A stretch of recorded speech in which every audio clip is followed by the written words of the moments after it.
Tumakbo ng sama-sama ang ating kapulisan at mamamayan sa Fun Run for a Cause sa Parklinks, Barangay Rosario, Pasig City.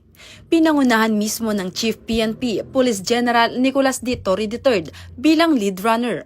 Kasama rin sa makabuluhang aktibidad ang command group ng NCRPO sa pangunguna ng Regional Director Police Major General Anthony A. Abirin at Force Commander ng Regional Mobile Force Battalion NCRPO, Police Colonel Celso M. Rodriguez.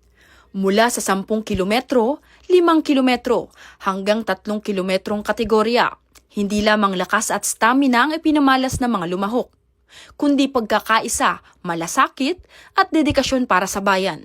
Higit pa rito, ang masiglang pagtakbong ito ay sumasalamin sa mabilis na pagkilos at kahandaan ng pambansang pulisya, tulad ng 5-minute response time na itinataguyod na Chief PNP para sa agarang serbisyo at proteksyon ng mamamayan.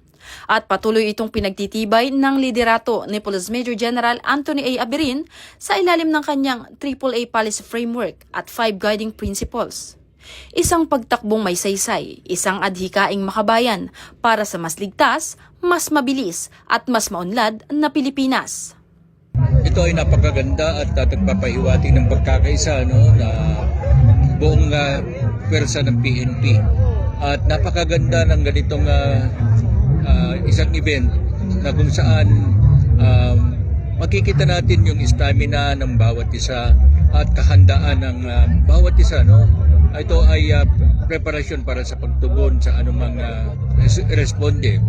Ito nga sobrang fulfillment sa feeling na makatakbo ako ulit at dito pa sa Run with the Chief together with our Chief PNP and my fellow police officer. At shoutout nga pala sa mga buddy ko na nag-aya sa akin na tumakbo ulit at nagpabalik ng determinasyon ko na tumakbo ulit. Easy run, di ba? What next? Mula po dito sa Parklinks, Pasig City, ako po ang inyong Police News Network Correspondent, Patrol Woman Bungo, alagad ng batas, tagataguyod ng balitang pulis.